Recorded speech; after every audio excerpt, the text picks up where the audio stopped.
एक होता ससा, एक नंबरचा हावरट. तो खूप खूप खायचा आणि पडून राहायचा. सारखं खायचा, दिवस रात्र खायचा. इतकं खायचा तरी त्याचं समाधानच व्हायचं नाही. एकदा काय झालं, सगळे ससे गेले वाटाण्याच्या शेतात. सगळ्यांनी लवकर लवकर खाणं आटपलं, पण आपल्या सशाचं खाणं काही संपेना. एक ससा त्याला म्हणाला, ए लवकर चल ना, नाहीतर या शेताचा मालक येईल, आपल्याला पाहिल आणि दगड गोट्याने आपल्याला मारेल. हा हावरा ससा म्हणाला, अरे थांब रे, आणखीन थोडं खातो, मोठी ढेकर देतो आणि मग आपण जाऊ. हावरा ससा बका बका खायला लागला.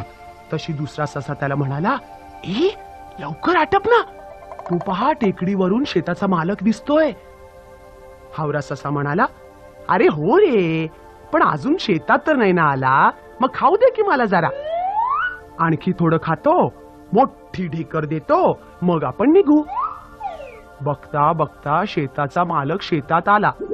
सगळे ससे ओरडले, पळा पळा, शेताचा मालक आला, शेताचा मालक आला. सगळे ससे धावायला लागले, पटापट लांब लांब उड्या मारू लागले. हावऱ्या सशाची झाली पंचायत. त्याला जोरात पळता येईना की लांब उडी मारता येईना.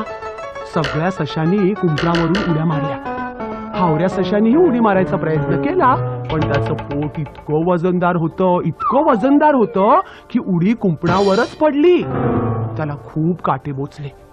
तेवढ्यात शेताचा मालक आला, हातात सोटा घेऊन. त्याने तो सोटा उचलला आणि हावऱ्या सशाला फेकून मारला. तो हावऱ्या सशाच्या पायाला लागला आणि लंगडत लंगडत, पोट सावरत सावरत हावरा ससा कसा तरी पळायला लागला. थोड्या वेळात त्याचं घर आलं. हुश, सुटलो बुवा, असा विचार करीत तो जरा हळूहळू चालायला लागला. तेवढ्यात तिथून एक कोल्हा धावून आला. बाकीचे ससे पटकन घरात शिरले. हावरा ससा मागे राहिला.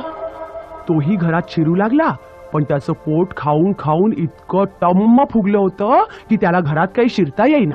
तो दारातच अडकला. आतून सगळे ससे त्याला आत ओढायला लागले.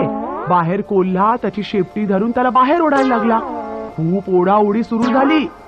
हावरा ससा ओरडायला लागला, रडायला लागला, पण कोल्हा काही शेपूट सोडेल. शेवटी हावऱ्या सशाची शेपटीच तुटली. कोल्हा धाडकन मागे पडला. सगळ्या सशांनी हावऱ्या सशाला कसाबसा घरात ओढून घेतला. बिचारा हावरा ससा, त्याचा खादाडपणा त्याला चांगलाच भोवला. प्राणावरच बेतलं होतं, पण शेपटीवर निभावलं.